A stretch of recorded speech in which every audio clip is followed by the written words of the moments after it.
La pregunta era, la pregunta es, ¿cómo y por qué incorporar la resolución de problemas en el aula? Creo que se ha dicho harto de esto, especialmente del por qué. Creo que voy a hablar un poco más del cómo. Resultó ser así, porque yo no conocía cómo iba a ser el programa. Pero, a ver, antes de empezar un poco la presentación, quizás, bueno, primero que nada agradecer la invitación ya a Horacio y al equipo de InnovaMat por estar esta mañana acá con ustedes.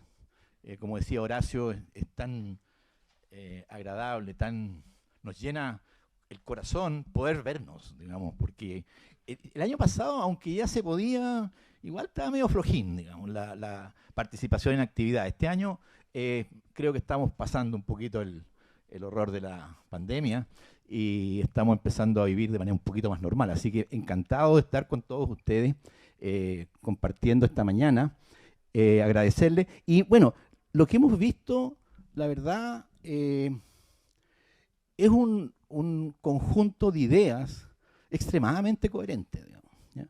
Estamos hablando de lo mismo, quizás con distintos matices, quizás estamos hablando de distintos aspectos, pero cuando yo miro las dos presentaciones anteriores, cuando miro las 10, ¿cómo le llaman? Las 10 claves, yo las reconozco también en lo que hacemos nosotros, y cuando escuchaba a Horacio hablando de su trabajo, ¿ya? Le voy a llamar la atención en un momento que voy a decir una cosa que me enseñaron que es bonita, que esto de estar formando personas, ¿ya? A distintos niveles, ¿ya? Entiendo que aquí hay principalmente, ¿cómo le llaman? Equipos directivos, ¿ya? Jefes docentes, jefas docentes, directores, directoras, que están ahí en la escuela, digamos, trabajando para echar a andar y mejorar los aprendizajes de nuestros estudiantes. Voy a partir con este porque no nos podemos sacar de encima. Nosotros tenemos una responsabilidad, como bien mencionaba, perdón, tu nombre, como bien mencionaba Rodrigo, hay algunas cosas que ocurren en la escuela que a veces están fuera de nuestras manos, ¿ya? Y que tenemos que asumir. Pero lo que nos ocurre en la clase de matemática está en nuestras manos. No digo que sea re fácil hacerlo ni nada, pero esa parte la tenemos nosotros, ¿ya? Y lo que nos muestra no sé si, bueno, ahí se ve Chile, ya lo que nos muestra es que el 50% de nuestros estudiantes, ese 50% no está distribuido de manera homogénea, pero estoy seguro que en cada sala de clase de sus clases hay algunos de esos estudiantes que están fuera. Por alguna razón se nos quedan afuera, ¿ya? Y en algunas clases con certeza hay un 50% de estudiantes que no están avanzando, no están viviendo la matemática. Y esa es una responsabilidad de todos nosotros, ¿ya? Bien. Ahora, también, si uno empieza a mirar para arriba, tenemos 6 niveles. Tenemos uno, el plomo más clarito, ese es el nivel bajo el 1. Tenemos el nivel 1, 2, 3, 4, 5, y no sé si alcanzan a ver el 6 ustedes. ¿Hay 7? Morado.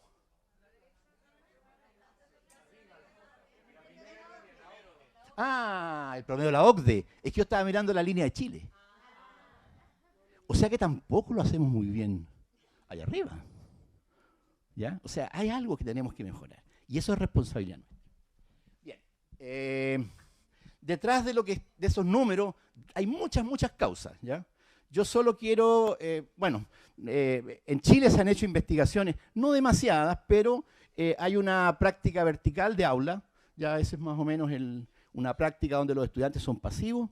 Y otra cosa es que las actividades en general son de baja complejidad, ¿ya? Los ejercicios, los problemas son de son simples, ¿ya? Repetitivos probablemente, y los docentes no estamos preparados para una buena retroalimentación. Esos son estudios, ¿ya? Ahora, cada uno de nosotros en eso ve representadas cosas que uno ha visto. Y la pregunta un poco es cómo contribuir, y lo que yo quiero hacer es presentarles una propuesta de aula para que los estudiantes aprendan matemáticas y desarrollen habilidades, cuestiones que se habla harto ahora, pero tampoco queda muy claro cómo desarrollar las habilidades. Dinko decía, si queremos que los estudiantes razonen, no, tú dijiste, no, bueno, sí, razonen o resuelvan un problema, o modelen, eso era, no puedo enseñarle a modelar. Yo no le puedo enseñar a un estudiante a colaborar o a ser persistente, perseverante. ¿Cómo le enseño a alguien? Yo siempre hacía un chiste, decía, miren, todos los lunes en la mañana hay que repetir con los estudiantes, esta semana voy a ser perseverante. Todas las mañanas, al final, los estudiantes van a ser perseverantes. No se enseña eso. Eso se vive, se experimenta. ¿Ya? Entonces, el tema de las habilidades es cómo se pueden diseñar actividades para que los estudiantes tengan la oportunidad de desarrollar sus habilidades. Ese es el gran tema con las habilidades. No se enseñan. ¿Ya? Y lo que nosotros queremos, digamos, es tratar de que esta estrategia, esta propuesta de aula, siempre es una propuesta, porque nosotros no podemos hacerla. ¿Ya? Tiene que haber un docente, una docente que la implemente y que tome nuestra propuesta y tal vez incluso la modifique. ¿Ya? Porque no se puede poner una plantilla en la sala de clase para que se hagan las cosas. Es una propuesta. ¿Ya? Y lo que nos interesa a nosotros es que esto pueda ocurrir en muchas escuelas. ¿Ya? Una cosa que es interesante, que hemos visto hoy día, hay distinta gente que está pensando en esto. ¿Ya? Y eso es muy gratificante como país. Hay más gente que está pensando en esto. Tenemos el equipo aquí de Horacio, el equipo de la profesora que viene de Innovamat, que van proponiendo ideas. ¿Ya? Esto no era así hace algunos años. 10 años atrás había poca propuesta, ¿cómo diríamos? Significativa. Había poca propuesta significativa, muchas propuestas, pero poca significativa. Creo que esto está cambiando, nos está haciendo, tenemos más riqueza en el ambiente para ir pensando cómo hacer nuestra aula. Y bueno, y nuestro enfoque es la resolución colaborativa de problemas. ¿Ya? Ese es nuestro enfoque. Y la pregunta, primero que nada, ¿por qué resolución de problemas? Creo que no tengo que decirlo, ¿sí? se ha dicho suficiente hoy día. ¿Ya? ¿Por qué la resolución de problemas? Me voy a parar un segundito sobre la resolución colaborativa. ¿Ya? Y una de las cosas que tiene la resolución colaborativa de problemas es que desarma el clima de aula. ¿Ya? No estoy diciendo que el clima que presenta un profesor con sus estudiantes, interactuando, como ustedes decían, Innovamat, eso también está. No se trata de que todo se desordene siempre, pero la posibilidad de tener una manera distinta de distribuir el aula es algo que le trae novedad al aula, definitivamente. ¿Ya? Y va a enriquecer las interacciones docente-estudiante, pero yo voy a decir, más importante, va a enriquecer y quizás va a crear interacciones estudiante-estudiante. ¿Cuántas veces los estudiantes uno los encuentra discutiendo entre ellos de un problema matemático? Una vez una profesora que trabajó en alguno de nuestros proyectos nos comentó lo siguiente. Dijo, dijo impactada, pero me sorprendió mucho que al final de la actividad que hicimos, 2 estudiantes salieron al recreo hablando del problema. O sea que se quedaron pegados con el problema matemático. Cuando lo que pasa normalmente, que están en la clase, ya como 5 minutos antes están esperando la campana, suena la campana y ¡bum! Se dan todos. ¿Ya? Quizás lo que estaba pasando ahí, en esa clase, no era interesante para ellos. Para esos 2 alumnos parece que era interesante. Bueno, son situaciones que no tienen que ver con un estudio científico, nada, pero son situaciones que uno quisiera ver que a veces los estudiantes conversaran entre ellos sobre los temas de matemática. ¿Por qué la resolución colaborativa de problemas? Bueno, nosotros pensamos que una de las cosas que permite esto es el desarrollo de habilidades como, bueno, resolución de problemas y colaboración, obvio, ¿ya? Pero la comunicación oral. El desarrollo de la comunicación oral. Qué importante es que el estudiante diga las cosas. que las diga por su nombre. Para comunicarse con sus compañeros, tiene que decirla con su nombre. Triángulo, lado, vértice. A veces de repente puedo usar una palabra no muy usual, pero que identifique las cosas. Para eso tiene que hablar y tiene que comunicarse. La escucha activa, escuchar al otro. Escuchar al otro estudiante que tiene una idea que me la explica. ¿Ya? El pensamiento crítico, el liderazgo, la toma de decisiones. Horacio nos hablaba en modelamiento, tienes que tomar decisiones. Y en cualquier problema matemático tienes que tomar decisiones. ¿Lo vamos a hacer así o lo vamos a hacer así?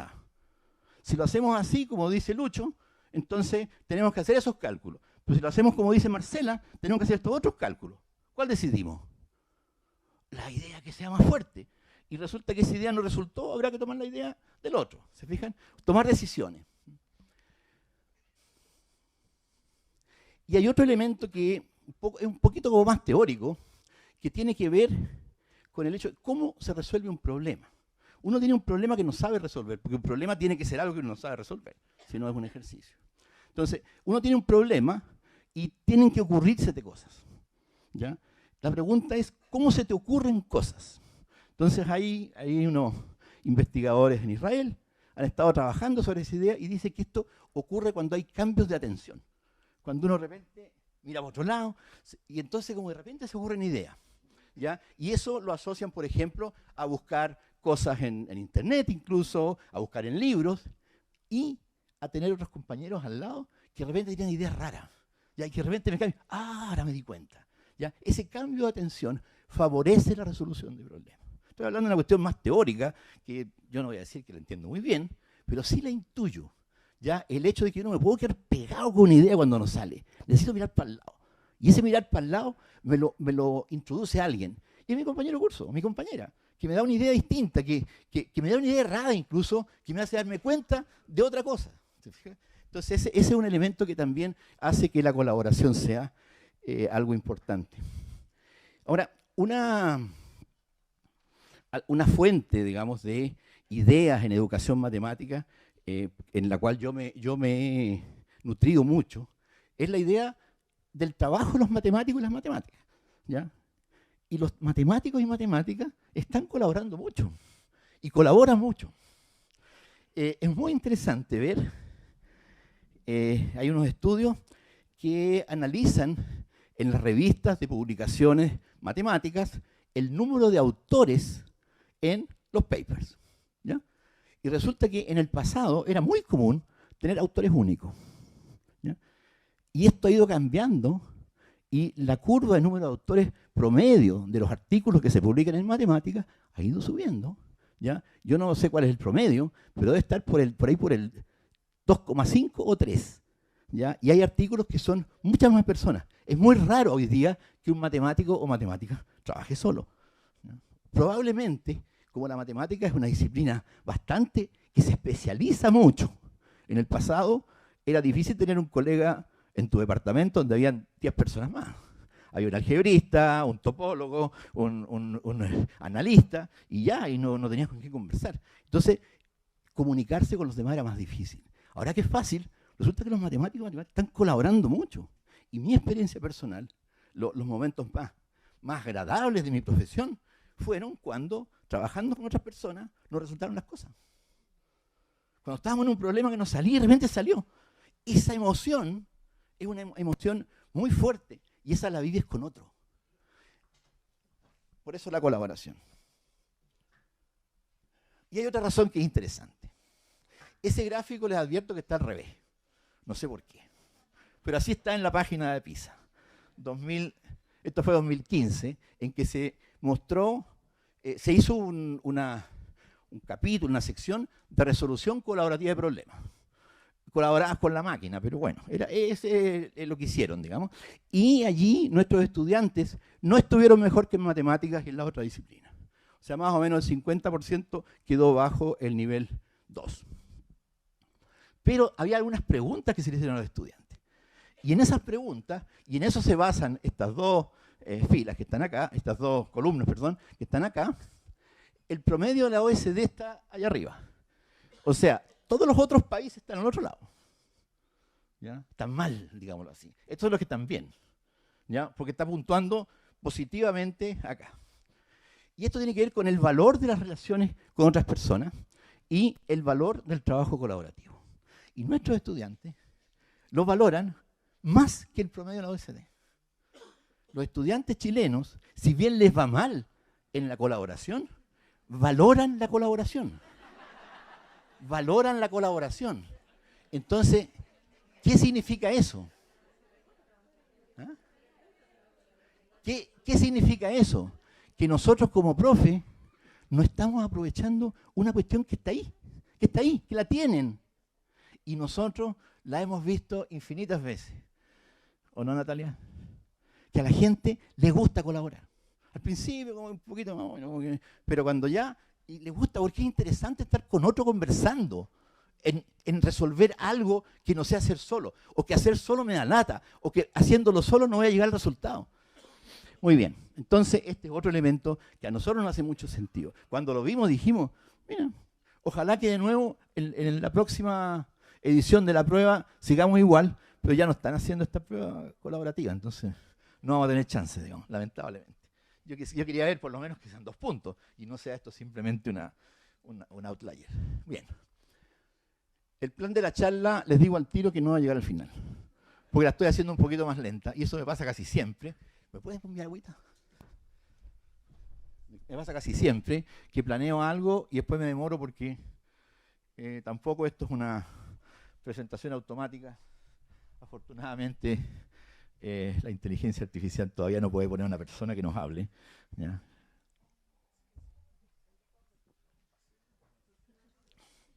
Hay gente que quiere hacerlo, pero no va a poder. Lo que les voy a hablar con un poquito de detalle de nuestra propuesta de aula, que creo que es lo más interesante para ustedes.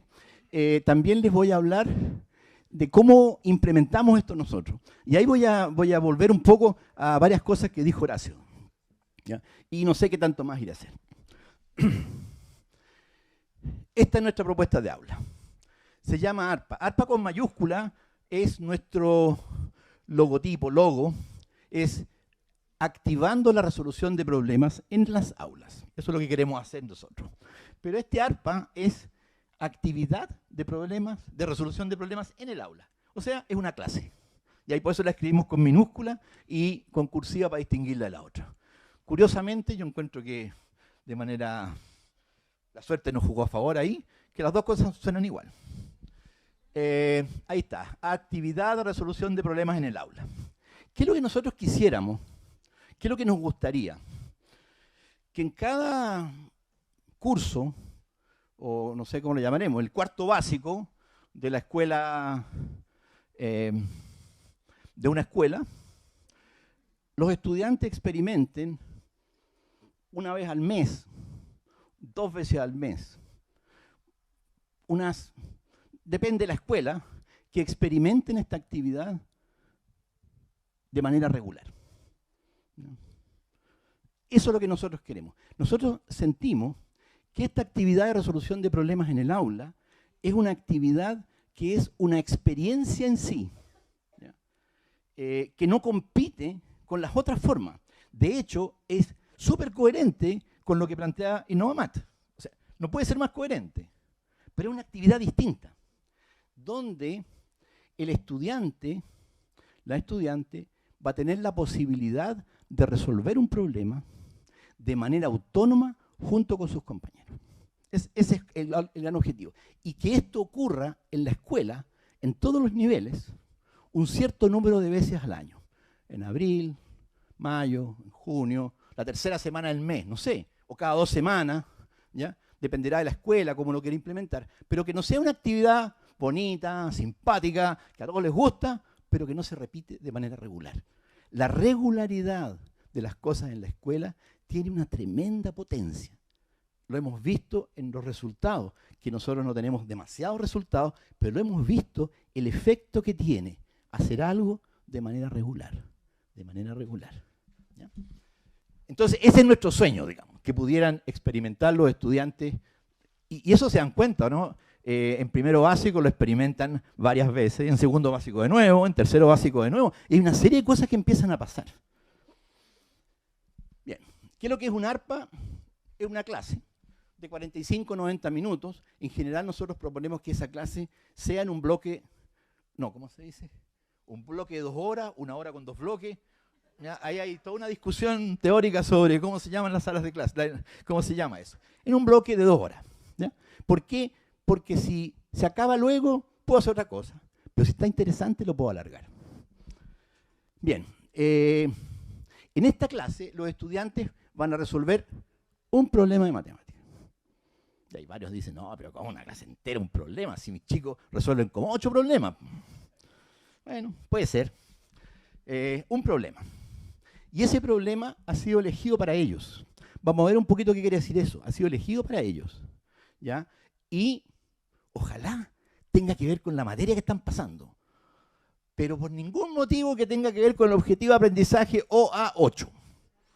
Sino que sea algo un poquito más o puesta antes del objetivo o después del objetivo, que sea un poco más amplia. ¿Ya? Que no aporte solamente una cosa. En esta clase, en que se ha elegido un problema para los estudiantes se organizan en grupos, le llamamos aleatorios, o sea, grupos al azar. ¿Ya? Una profesora nos decía, no, es que el Lucho con el Juan se pelean siempre, no, yo siempre los dejo separados. ¿Ya? O no sé, la Juanita y el Marcelo se lo pasan conversando, no están en el mismo grupo, así que no, por ningún motivo. Incluso a veces cosas un poco más serias, digamos. ¿Ya? La propuesta es al azar. Imagínense ustedes que los grupos van a ser elegidos al azar. O sea, esos que se sientan atrás, que yo sé por qué están sentados atrás de ustedes, ¿eh? Les gusta conversar aquí, y aquí están todos los aplicados y las aplicadas. ¿Ya? Se mezclan. Entre los aplicados y las aplicadas están los memoriones. ¿Ya? Y allá atrás hay gente muy inteligente que se aburre. Esa mezcla, cada vez que hay una actividad de resolución de problemas en el aula, se mezclan los estudiantes. Los efectos sociales, piénsenlo ustedes, definitivamente positivos. ¿Ya? Y los efectos desde el punto de vista de la matemática, de resolver un problema, la posibilidad de que las personas que estén trabajando conmigo ese día tengan ideas distintas a las mías y distintas a las que estoy escuchando todos los días, son mayores. Y eso siempre enriquece. Piensen además, niños o niñas con necesidades educativas especiales, que el programa de integración, que tiene muchas virtudes, también a veces se aplica un poco mal. ¿Ya? Porque la educadora del programa está con ellos o ellas y la otra persona está con los otros. Ese día, grupo aleatorio. No, es que este chico no puede colaborar. Grupo aleatorio. Lo que le pasa a los estudiantes con necesidades educativas especiales ese día es fantástico. Porque sus compañeros no son pesados. El día que están trabajando con ellos, hay una solidaridad bien curiosa que se ocurre cuando hay un grupo pequeño. El grupo grande a veces es medio pesadito, pero en el grupo pequeño no te puedes esconder. Hay una intimidad, ¿ya? Que nosotros solamente hemos escuchado de las educadoras especiales y las profesoras y profesores que trabajan con educadoras especiales en la sala, solo hemos escuchado cosas positivas que ocurren porque se mezclan con los grupos de manera aleatoria. Nos falta el día que un estudiante que no le va muy bien está trabajando con esa otra estudiante que es seca. Pero ella vino ese día con dolor de guata. Y este niño ese día vino brillante. Y resulta que dio una idea que resolvió el problema. Esas cosas suceden. Y son eventos extraordinarios que tienen demasiada importancia para que no ocurran. No pasan todos los días, no siempre suceden, pero la posibilidad de que sucedan es porque están trabajando en forma colaborativa y además en grupos al azar o aleatorio. ¿Para qué decir cuando hay salas donde hay estudiantes que provienen de distintos países? Hay una cuestión natural, que las personas que vienen de otro país se agrupen entre ellos. Natural. Y a veces, algo medio feo también, que los otros los aíslan. ¿Ya? Nosotros aislamos a veces a los estudiantes extranjeros. ¿Qué pasa cuando el grupo es al azar? Se mezclan. y se mezclan para una tarea, donde no es relevante quién eres, sino cómo participas en la tarea. Y eso se nota muy rápido. Bien.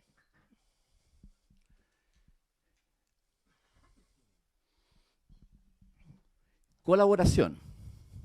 Colaboración no significa sentarse en una mesa frente a frente. O generalmente en la escuela van a ser 4 mesas que se ponen con una mesita grande y cada estudiante se sienta ahí. Colaborar no significa sentarse y tratar de entender primero el problema solo y después hablamos. O resuelvo el problema solo y después, se usa mucho esta palabra, y después ustedes consensúan. Yo no sé a quién le resulta eso. Porque al final no consensúan nada, porque resulta que el alumno más rápido termina antes y está aburrido, los otros no terminan, o están todos perdidos cada uno por su lado. Entonces eso no es colaboración. Colaboración no es sentarse en una mesa en grupo, es colaborar del principio. El problema es un texto, generalmente, no siempre, pero puede ser un texto, y hay que entenderlo. Entonces, ¿lo entiendo solo? Entonces, no, es que a mí me gusta entenderlo solo primero. Son actitudes que tenemos nosotros arraigadas. Yo lo vivo en los estudiantes de ingeniería. Yo hago trabajo colaborativo con mis estudiantes en ingeniería, y al principio dicen, no, es que siempre a mí me gusta entender primero, porque si no siento que no... Esa cuestión cae muy rápido. ¿Para qué voy a entender primero? Si entendemos todo, yo también entiendo. Y va a ser más fácil entender con ustedes, porque ustedes van a decir, no, aquí no dice, mira, aquí hay una coma, hombre, ¿cómo te das cuenta? ¿Ya? Conversan. Colaboran desde el inicio, definiendo su estrategia, resolviendo. Por supuesto que hay momentos en que están escribiendo, y escribir es una cuestión individual. Es difícil escribir en grupo, digamos, ¿ya? Pero hay cálculos, qué sé yo, pero se están compartiendo los cálculos, están conversando en cada momento hasta que logran resolver el problema. Esa es la colaboración, siempre. Y los estudiantes encuentran una solución en forma autónoma, como grupo. ¿Ya? Pero cada persona que está trabajando en un grupo es una persona autónoma. Si no, no podría participar de un grupo, sería una cosa fofa. En un grupo participan 4 personas autónomas, con un mismo fin.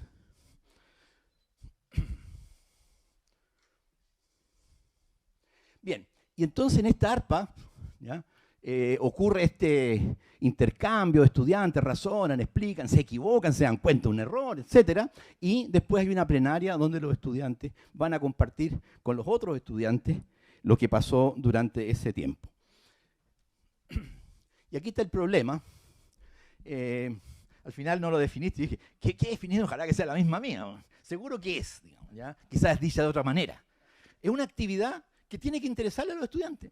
Si no, no es problema. O sea, ustedes han visto a alguien dice, papá, tengo este problema. Pues es problema tuyo.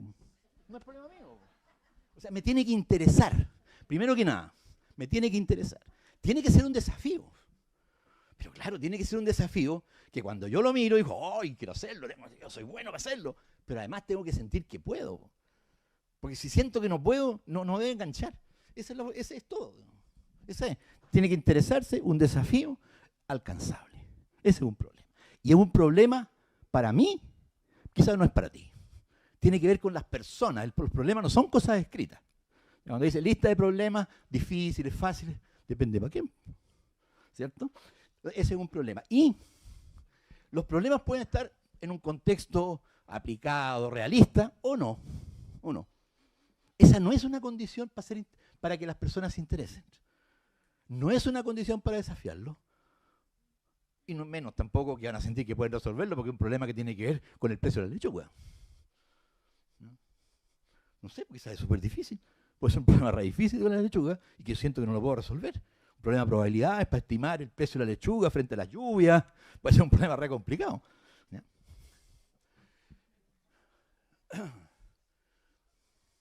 Y ahora hay un pequeño problema. Que el problema tiene que ser interesante, tiene que ser desafiante y los estudiantes tienen que sentir que pueden resolverlo. Medio problemita que tienen ustedes los profes. O que tengo yo. ¿Cómo lo hago? ¿Cómo lo hago? Entonces acá empiezan a haber unos mecanismos que son interesantes. Primero que nada, esto va a ser tratado por un grupo. Por supuesto que pueden haber un grupo donde los estudiantes pueden ir más rápido y otros donde van más lento. pero por lo menos no tengo 35, 30 o 40, depende de la sala que yo tenga, sino que tengo ese mismo número dividido por 4. Ya son menos. ¿Ya? Y entonces, bueno, esto de que sea un problema, que deje de ser problema o sea problema, va cambiando en la clase, a lo largo de la clase. No es lo mismo al principio que al final. Un problema, el grupo estaba ahí, no entendía el problema y dijo, es súper fácil, pues se acabó. O sea, ¿cómo manejas eso? Bueno, entonces, la forma que nosotros proponemos de hacerlo es que un problema no es solo un problema, sino que tiene por lo menos dos variantes, que tiene que ser asociado al mismo tema, digamos, no va a cambiar el problema, pero asociado al mismo tema que tenga una variante simplificada y una variante extendida. Y con esa herramienta nos la vamos a arreglar para la diversidad en la sala de clase. No es que se va a resolver todo, pero esa es la herramienta para poder tratar con la diversidad. Acuérdense que además son grupos, ¿ya? Y en los grupos hay diversidad también, pero esa diversidad la tienen que manejar ellos. Yo no la manejo. Ellos tendrán que ver cómo resuelven el problema, ¿ya? Esa es una tarea de los estudiantes, que en general lo hacen muy bien. ¿Sí? Aquí hay un problema, ¿ya? No voy a decir para qué nivel. Quizás alguien encuentra que es muy fácil, que es muy difícil, depende del nivel. Pero el problema es, aquí tienen 2 dados, Sofía lanza 2 dados, en el primero sale un 3. En realidad es como esto, lanza uno y después el otro. ¿Ya? Lanza uno, sale un 3, y antes de lanzar el segundo debe apostar al evento que tenga mayor probabilidad. ¿Cuál de las siguientes tiene mayor probabilidad o tiene más chance de salir? ¿O ustedes apostarían que van a ganar con eso?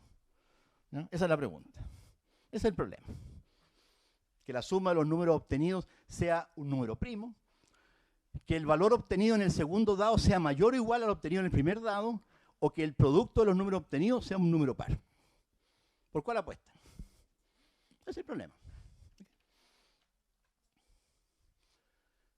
Una posible simplificación, si los estudiantes están enredados y no logran ver cómo hacerlo, podría ser, ¿cuántas posibilidades tienes que el valor obtenido en el segundo dado sea mayor o igual al obtenido en el primer dado? Que era la primera pregunta, y era como la más fácil. O sea, si logran hacer eso, los devuelvo al problema original.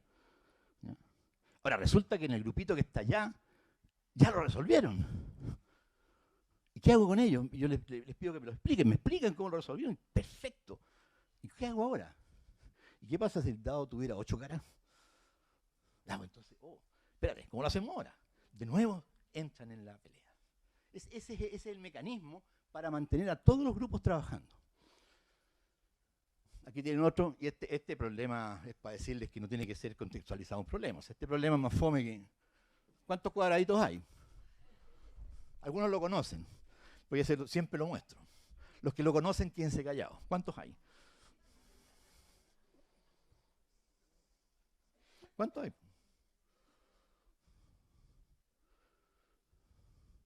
Ya veo que se interesaron. ¿Es un desafío? ¿Cuántos hay? 23, 24 dicen allá. Pero tú lo conocís, ¿no? ¿En serio? ¿Eres alumno de Horacio? ¿Ya? Fíjense que ese problema no es un problema contextualizado ni de la vida diaria, un problema súper abstracto. Pero resulta que nuestra mente tiene una cuestión que nos engancha. Ese es un problema. Si es que no logran contar y siguen contando 24 o 25, las voy a invitar a cantar el de 3x3 primero. ¿No? Y si logran resolver el problema de 4x4, les voy a invitar a hacerlo con 5x5. ¿Se fijan? Ahí tengo las 2 variantes. ¿Cómo le llaman? El piso bajo y el techo alto. Aquí hay un piso bajo y un techo alto. Solo que yo le doy el mediano. Y voy viendo en el camino qué es lo que va pasando. Porque a priori no sé lo que van a hacer los estudiantes. Quizás me lo resuelvan en 5 minutos y esa clase se me fuera. Baila, tengo que hacer otra. En la próxima clase la voy a hacer un poquito más complicada porque mis estudiantes son muy buenos. ¿Se fijan? O sea, pero eso tengo que aprender a hacerlo porque mis estudiantes los tengo que conocer. Y ahora no puedo seguir. sé qué pasó.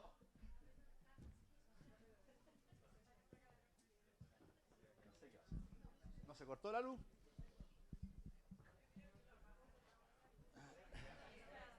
Ya. ¿Cuántos eran?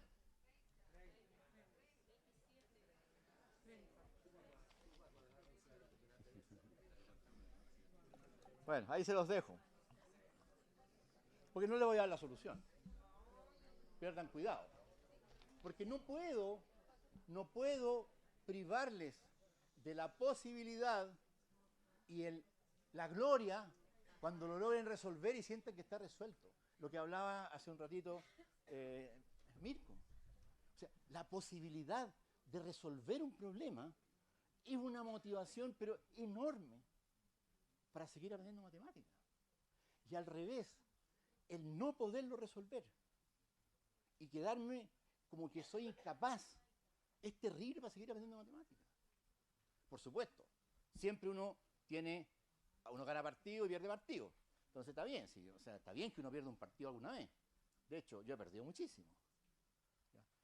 Pero si siempre estoy perdiendo, ahí está el 50%. Esos cabros no les interesa, sino no participan de las actividades. Entonces tengo que tener éxito. El éxito en resolver un problema es clave en la formación de un estudiante en matemáticas. Ya, sí, disculpen los que están por ahí, que de repente se me olvida el micrófono. Aquí hay otro, la vendedora de la esquina. Bueno, es un problema bastante sencillo.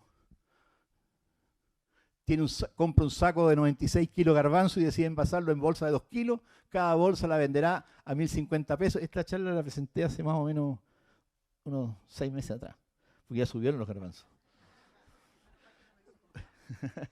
Claro, con papas sí que habría quedado malo el problema. ¿Cuánto dinero recibirá María con la venta de todas las bolsas? ¿Ya? Bueno, algún grupo puede estar perdido. Ese grupo le voy a preguntar, oye, ¿y si el saco pesaba solo 10 kilos? Entonces quizás es más fácil. Y pueden resolverlo y después volver. Y al revés, si un grupo termina y dice, mira, ahora María utiliza bolsa de 3 kilos. ¿Qué precio hay que ponerle para que reciba la misma plata que recibía antes? ¿Ya? Es una extensión, ir más allá. ¿Ya? Y hay un tercer problema que no es problema. Ahora, nosotros en el ARPA distinguimos 4 etapas, digamos, más o menos. ¿Ya? Son más o menos, les voy a contar un poquito. Primero la entrega, que es cuando a los estudiantes le entrega uno el problema. En segundo lugar, la activación, que es cuando empiezan a trabajar, a entender y ya se les ocurre una estrategia. Y finalmente, después viene la consolidación, es cuando ya resolvieron el problema y dicen, profe, lo resolvimos. ¿Ya? Y finalmente está el debate plenario. Ahora, estas cuestiones la primera y la última tienen una definición bastante clara, digamos, porque una vez que empieza el plenario no pueden volver a trabajar en el problema. Y una vez que se hace la entrega, se acabó la entrega y nunca más. Pero la activación y la consolidación es una cuestión que va para adelante y para atrás. De repente uno va avanzando, entendió el problema y se da cuenta que no entendió nada, tiene que volver al principio y reactivarse. ¿Ya? O un grupo resolvió un problema y le pasaste una extensión y ahora de nuevo la activación, porque la extensión es otro problema. Entonces, esto es una cuestión que la activación y la consolidación son como los conceptos más que el orden cronológico. Bueno, la entrega, ¿de qué se trata? Esencialmente hay profesores que llegan a la sala con grupo aleatorio, les pasan el problema y los estudiantes empiezan a trabajar. Y hay otras, que cuentan un pequeño cuentito antes, que tiene que ver con el problema. Por ejemplo, la señora de la esquina, usted tiene un negocio enfrente de la esquina, sí, pues la señora, la que vende garbanzo, entonces hay un cuentito y tenemos que ayudarle. Y esa es la motivación. Y ahí le tiras el problema y los cabros se motivan con ayudar a los demás. Entonces, ahí puede haber una motivación explícita o no, ¿ya? Pero en la entrega hay algo y se da, y el problema en general tratamos de que cada estudiante tenga una hoja para que cada estudiante pueda escribir, digamos. ¿Ya?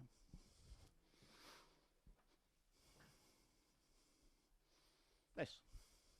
Lo de los grupos aleatorios se lo aprendimos a nuestro amigo Peter Liljedahl, que es un educador matemático canadiense, que nos contó esa historia y desde ahí tratamos de decirle a todos, úsenla porque tiene muchas ventajas y es bastante simple de aplicar.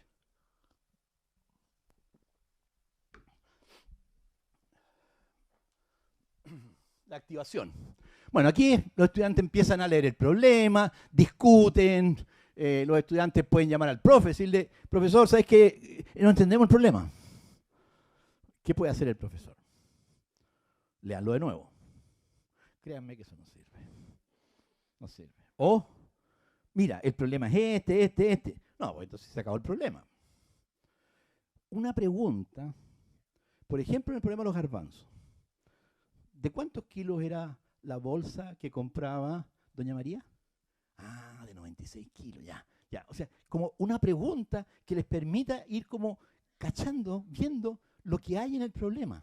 ¿Y qué va a hacer la señora María? Lo va a poner en bolsita. Ah, ya. O sea, con preguntas, guiar la posibilidad de que los estudiantes empiecen a entender el problema. Una vez que entienden el problema, empiezan a pensar cómo hacerlo.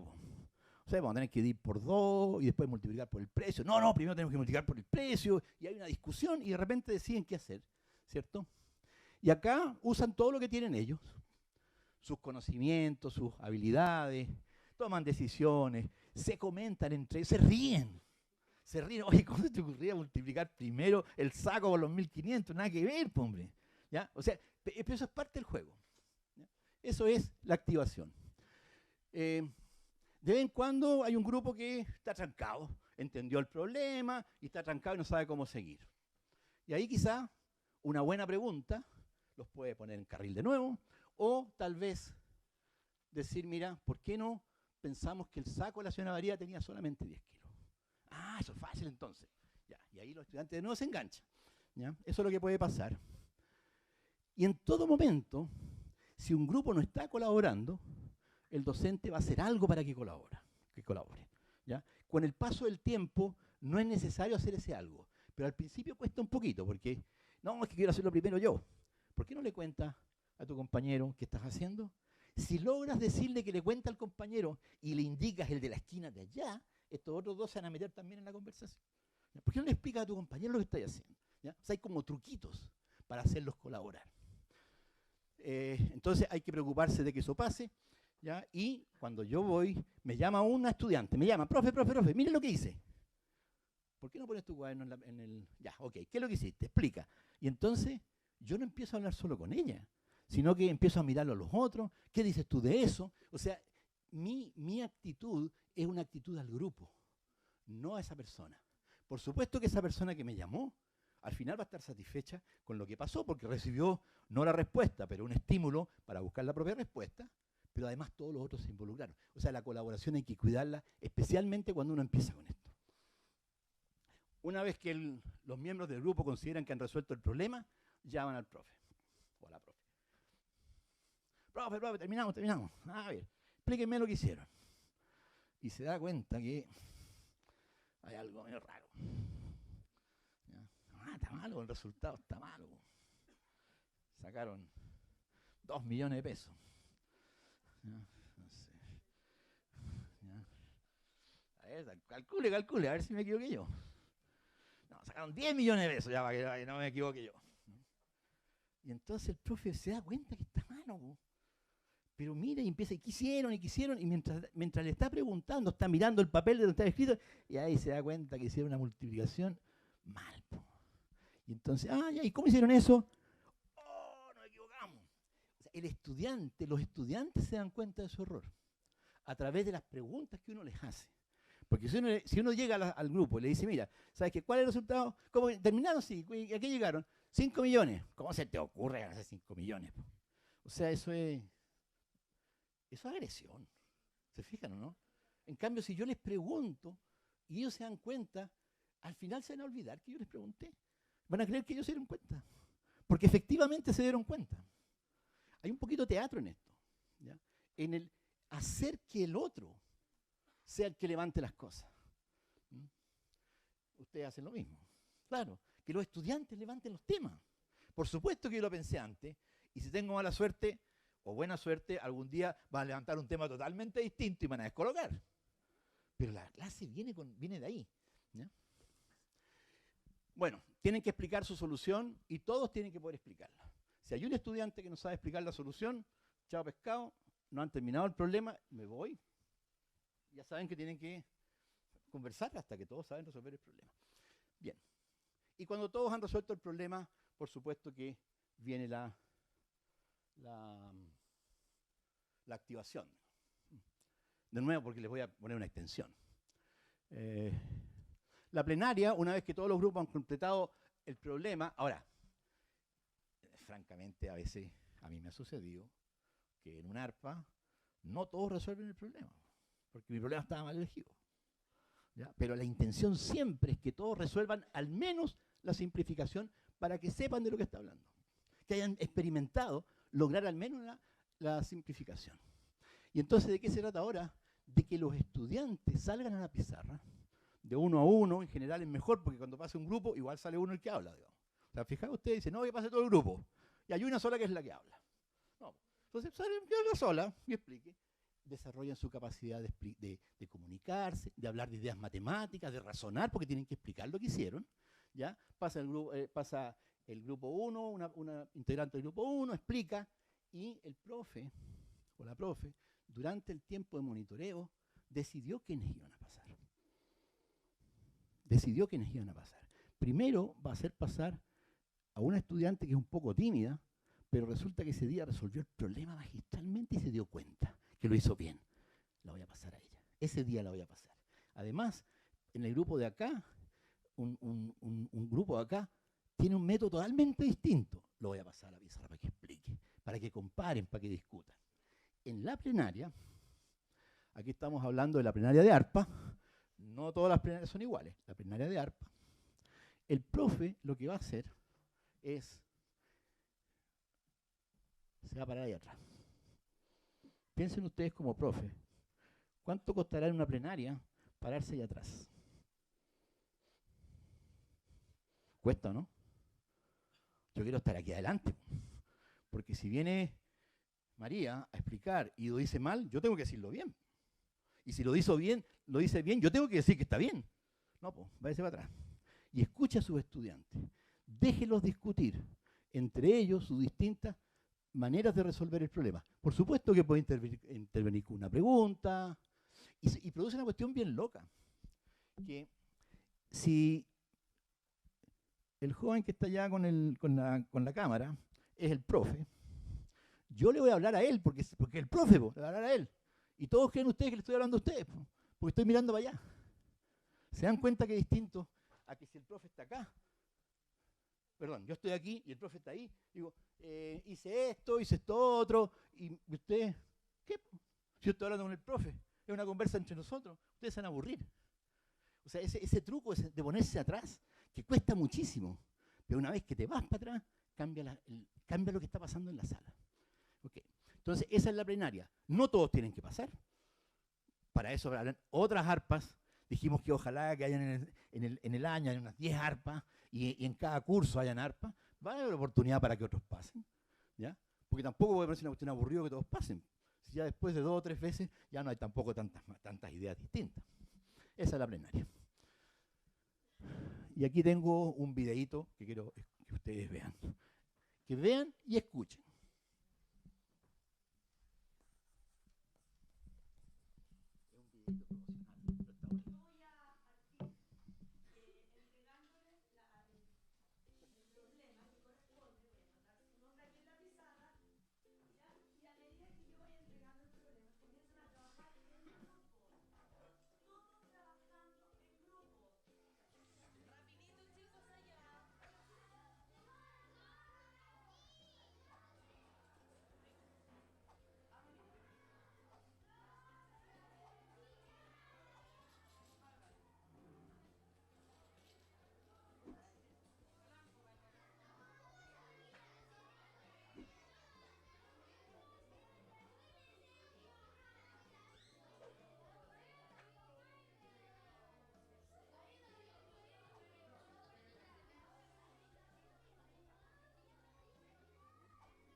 Le pedí a Claudio que no suba mucho el volumen, porque nosotros decimos, cuando los niños, las niñas, levantan el poto, la silla, ¿se lo vieron ahí? Aquí a la mesa. Siéntese. ¿Cómo rompes ahí un interés, un desarrollo de habilidad? Bueno, mi charla sigue, pero voy a terminar acá porque me demoré mucho más, pero me siento que estuvo bien llegar solamente a... Ay, perdón. Ahora no voy a decir eso de levantar el... No, digo que voy a terminar acá. Quería contarles, pero tal vez en otra oportunidad, quería contarles cómo hacemos para que esas profesoras y profesores que ustedes vieron hagan lo que están haciendo. Nosotros tenemos un programa que se empieza a repetir un poco esto que decía Horacio, digamos, un ciclo que se repite, ¿ya? Y que mes a mes se van haciendo actividades, los profes implementan la actividad y mes a mes van mejorando y así. Y sistemáticamente, no apurado, no en un curso de verano que sirve, pero no para implementar estrategias de aula, porque no sirven, digamos. De manera sistemática, paulatina, empiezan los docentes y las docentes a manejar esta manera de llevar la clase, y los estudiantes también, pues empiezan a entender, porque claro, un profesor va a decir, mira, es que si yo los pongo en grupo, me queda la escoba. Bueno, vamos a conversar. Ya. Cuéntame cómo lo vas a hacer, cómo lo vas a planificar, cómo vas a llegar a la sala. ¿Vas a llegar dubitativo con respecto a los grupos aleatorios? ¿O vas a llegar con alguna cuestión que los... O sea, con naipes, ya los naipes ahí, ya cada hora ahí vean dónde están los... O sea, ¿cómo vas a llegar a la sala? ¿Ya? Porque quizás si llega convencido, agarren. En cambio, sí, a ver, ¿podemos hacerlo aleatorio o lo hacemos como siempre? Como siempre, pues profe, yo quiero estar con la lucha aquí, que ella es mi amiga y yo quiero estar con este otro. No, con ese ni a cañones. ¿Se fija? Entonces se va conversando, ¿ya? Y los profes van, y los estudiantes empiezan a darse cuenta que trabajar en grupo, resolviendo un problema, es algo que es choro, porque es entretenido, porque habláis con otro, y empezáis a aprender matemáticas, ¿ya? Ahora, esto no es todo la actividad que hace un profe en una sala de clase con sus estudiantes, pero nosotros creemos que esta actividad, esta experiencia, es crucial para el aprendizaje, que es poner en juego lo que tú sabes en una situación distinta. Que no es un problema que yo sé cómo se hace, porque hice 20 ejercicios y la profe me explicó cómo se hace. ¿Ya? No, esto es distinto. ¿Ya? Y esas son cosas que están en el corazón del aprendizaje. Significativo o profundo, todos esos nombres. Es esto cuando yo, como estudiante, lo hago y siento que puedo hacerlo. Y me interesa. ¿Ya? Que es una cuestión tan difícil. Bueno, eso es lo que quería contarles.